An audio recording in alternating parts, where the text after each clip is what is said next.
Thanks for listening to the ArtTactic Podcast. I'm your host, Adam Green. It was so great seeing so many of you in New York this last week for the Armory Show. What an exciting, all-out week with the fairs and so many gallery openings. But while there was so much energy and excitement about the reopening of the art world in New York City, there was equally as much excitement across the world in South Korea, where Frieze Seoul simultaneously opened its second edition of the fair.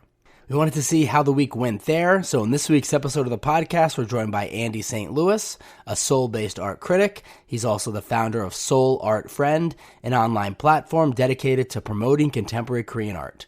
Hope you enjoyed the episode. Thanks so much for listening.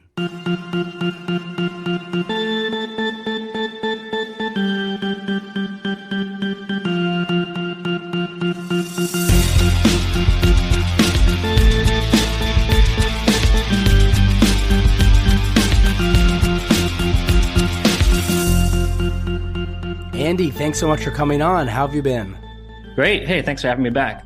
Absolutely. So, as I mentioned, you're based in Seoul and you were there last week for the fairs. First, tell us, what was the mood and atmosphere like in Seoul leading up to the second edition of Frieze Seoul? Well, 2023 has been a bit of a mixed bag for the international art world. We're in the midst of this sort of contraction after several years of continuous growth. There's been decreased secondary market sales across the board at major auction houses. But, this year's slate of international art fairs like Art Basel Hong Kong, Frieze New York, and Art Basel in Basel, they all seem to meet somewhat depressed expectations, if not surpass them. So I think it's clear, that we're experiencing a global art market correction, but we're still quite a long way off from a complete, crash.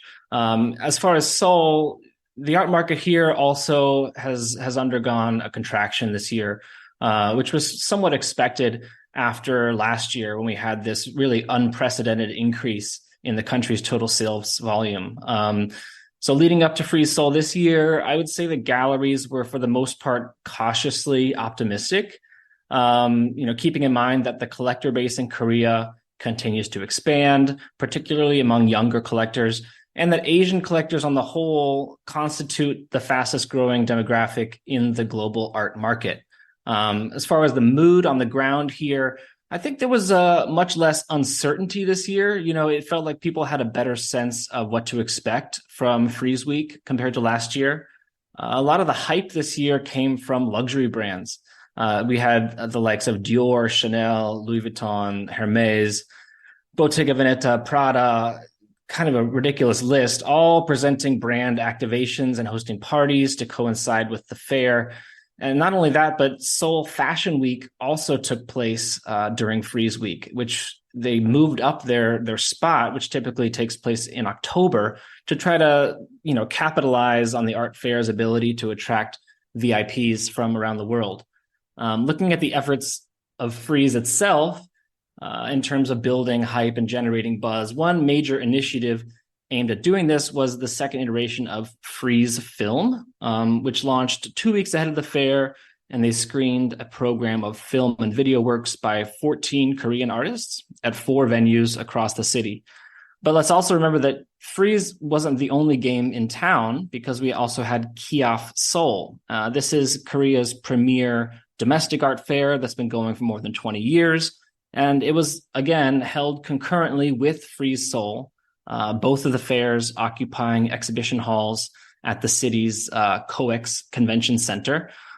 So there was a lot of energy around Kioff Seoul as well. They had something like 200 galleries participating. And finally, we had Arts Council Korea, which is sort of the federal body governing sort of arts administration in the country. They also operated a special program leading up to Frieze and Kioff with an information center to promote emerging and alternative art spaces around the city. So there was definitely a lot of anticipation, a lot of hype, and I would say that it mostly lived up to the hype. Yeah, it sounds like there was a lot going on throughout Seoul, really beyond the fairs. And so last year when you had the inaugural edition of Frieze Seoul, it actually occurred 1 week before it did this year, and so you didn't have any kind of conflicting event like we saw this year with the Armory Show in New York occurring at the same time as the fairs in Seoul. Did the fact that you had Frieze Seoul occurring at the same time as the Armory Show and also really the opening of the art season in New York, did it have any impact on things such as attendance or maybe even the energy at the fair? If there was any impact, it wasn't readily apparent to me. There's been some anecdotal reporting that the number of American collectors at Frieze Seoul was down this year. But what I really noticed was actually an increase in Chinese collectors. So keep in mind that when Frieze Seoul launched last year, China was still under pretty strict quarantine measures. So I think it makes sense for some people to perceive that there may have been fewer Americans this year. But I think what's actually more likely is that the American contingent was pretty much unchanged. But since there was such a bigger Chinese presence, their sort of visibility seemed to decrease. In terms of galleries, if they were affected by the double booking of Armory Show and Frieze, I'm not sure there's that much evidence for that either. By my count, there were about a dozen galleries that participated in both Frieze Seoul and the Armory Show. But for the most part, the international galleries really focused their efforts on Seoul. All the major blue chip players like Gagosian, Werner, Hauser and Wirth, etc., they all opted to just engage their growing client bases in Asia rather than devote any resources to the Armory Show. And this was evident in the slate of really impressive exhibitions that opened in Seoul during Frieze Week. So out of the galleries that actually have physical locations in the city, Ropak was showing Donald Judd and Joseph Beuys. Pace was showing Yoshito Monara and Robert Nava. Lehman Mopin had David Sally. Perotan had Tavares Stretch. And so, pretty solid exhibitions, pretty amazing showings from those galleries. And then we also had some pop-up exhibitions from galleries that do not operate spaces here. So Eva Prissenhuber, Spruth Magers, and Listen, they all had some special exhibitions that they presented here. And actually, the major auction houses also got in on the action. So Christie's had a show of Warhol and Basquiat. Sotheby's had a show of Banksy and Keith Haring. And Phillips even mounted a group exhibition here. So I don't think there was really much of an effect of the Armory Show at all. There certainly were no conversations taking place here about, missing out on the Armory Show or having to make any sort of difficult decision between the two. Frieze Seoul is sort of a premier art fair property under the Frieze banner. And so I think that really is in many ways a bigger draw. That combined with the fact that, Korean culture continues to sort of dominate and permeate across the globe. And people really, want maybe not an excuse to come to Seoul, but they really take advantage of the opportunity. And people seemed extremely excited this year as they were last year. And so if we dig into the market component, do you have a sense as to how sales were at the fairs this year in Seoul?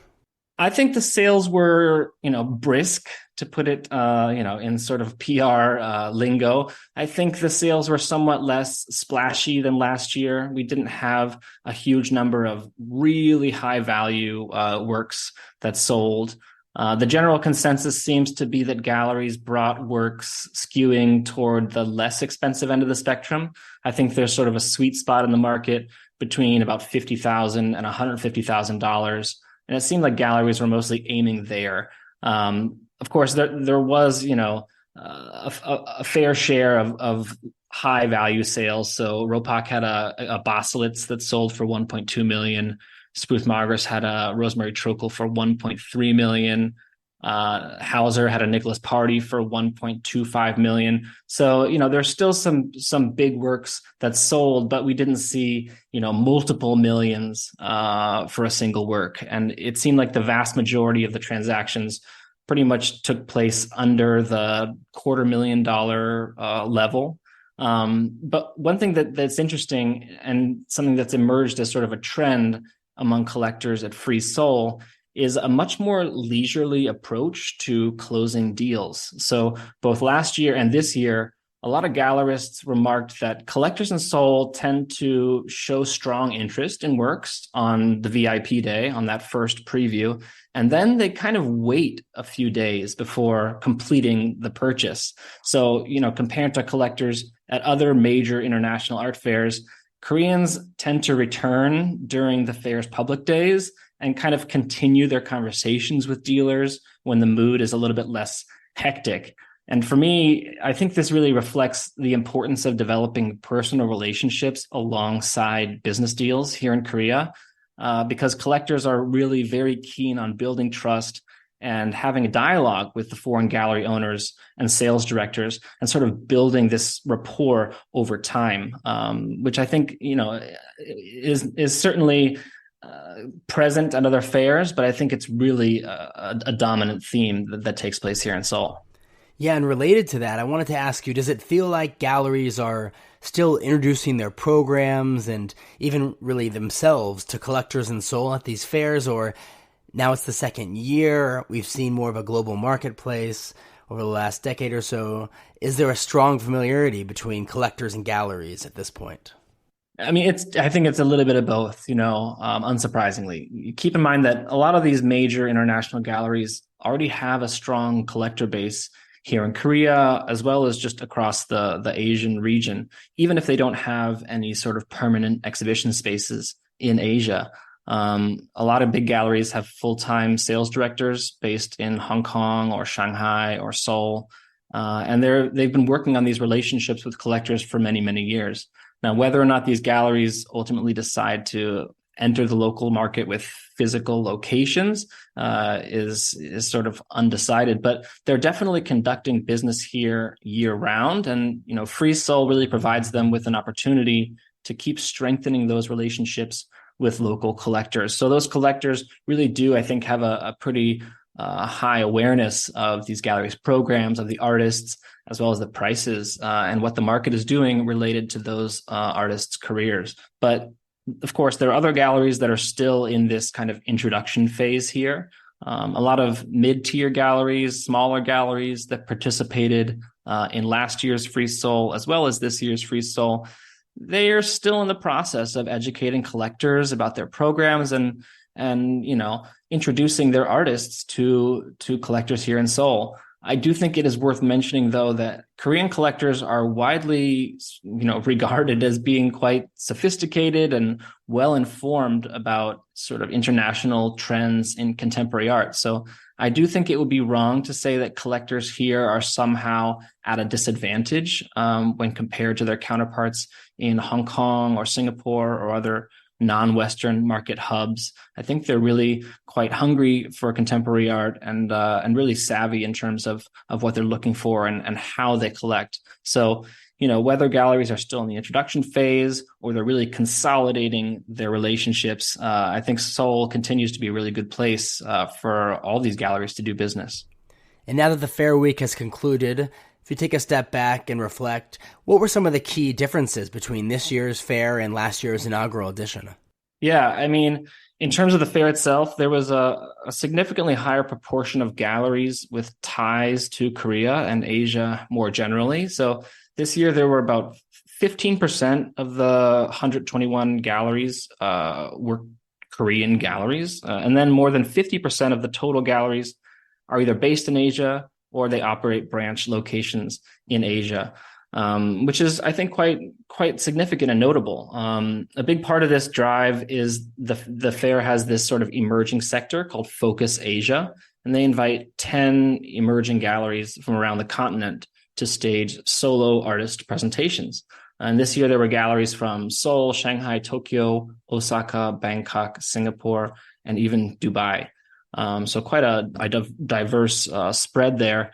And then in the main section, you had some big galleries from Shanghai, like Capsule and Vacancy, from Hong Kong with Kang Malang and Empty Gallery, several galleries from Japan, like Takaishi and Tomio Koyama, and a couple, important galleries from Singapore as well, STPI and Yo Workshop. So I think having all these Asian galleries come together for Frieze Seoul really helps to consolidate the identity of the fair as a major international fair with a clear sort of Asian positioning. And obviously this regional outlook is what differentiates Frieze Seoul from the other Frieze art fairs taking place in London and New York and Los Angeles. And to me, it seems like a very wise direction to take, especially since, Asian art collectors continue to flex their spending power and we see a lot more sales taking place over here in Asia. As far as other differences between this year and last year, there were a lot more events and activations taking place around the city. VIPs had a plethora of options throughout the week.